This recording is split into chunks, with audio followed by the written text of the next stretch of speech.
dark, the weight of what I had witnessed anchoring me to reality. Eliza returned later, her steps light, her voice cheerful as she called out, "John, you asleep?" "Just resting," I replied, my voice steady despite the turmoil inside. As she showered, my decision cemented itself. I would not confront her, not yet. I needed a plan, one that would expose her betrayal as painfully as I had discovered it. Revenge, cold and calculated, awaited her.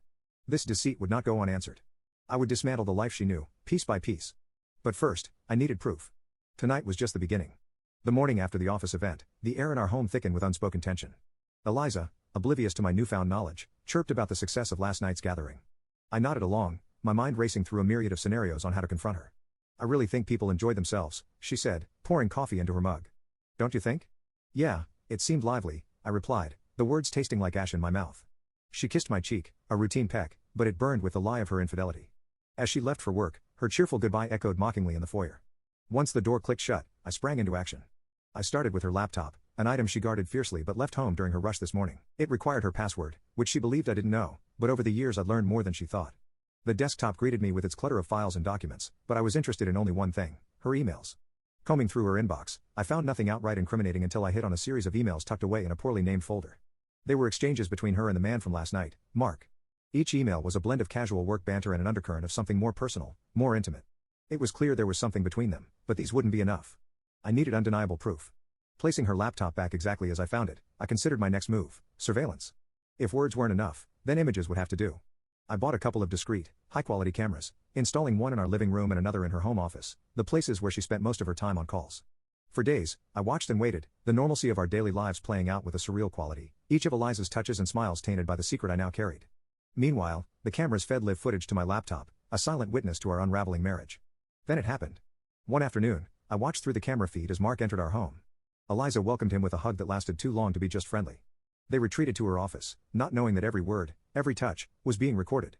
I listened, my heart a mix of lead and fire, as their conversation quickly shifted from professional to personal. They laughed about the night of the event, their words laced with a familiarity that twisted the knife deeper. "You sure your husband doesn't suspect anything?" Mark's voice was casual, but the question hung heavily in the room. "John? He doesn't have a clue," Eliza replied, her laughter bitter in my ears. "He trusts me completely." The footage was more than enough. I had them, but I wasn't satisfied with just confronting Eliza or exposing them. No, this betrayal demanded a more creative form of retribution. As I planned my next steps, my phone buzzed. An email from an unknown sender. The message was cryptic, a single line that sent a shiver down my spine: "You're not the only one who knows the truth." The plot thickened, weaving a darker thread into the already complex tapestry of deceit. Who else knew, and what did they want? My quest for revenge suddenly seemed part of a larger, more dangerous game. As the mysterious message lingered on my screen, a chill swept through me. Who else was watching this sordid play unfold? I pondered over every possible person who might have known Eliza and Mark's secret. It could be another coworker, or worse, someone seeking to manipulate the situation for their own gain. I decided to confront the unknown before making a move against Eliza. Replying to the email, I typed with steady fingers, "Who is this, and what do you want?" Minutes ticked by, each one heavier than the last. Finally, the notification pinged, a reply ready with its own set of revelations: "Meet me at the Riverside Cafe at noon." I'll explain everything. Curiosity edged over caution as I drove to the cafe. It was a public place, crowded at lunch, safe enough for a meeting shrouded in mystery.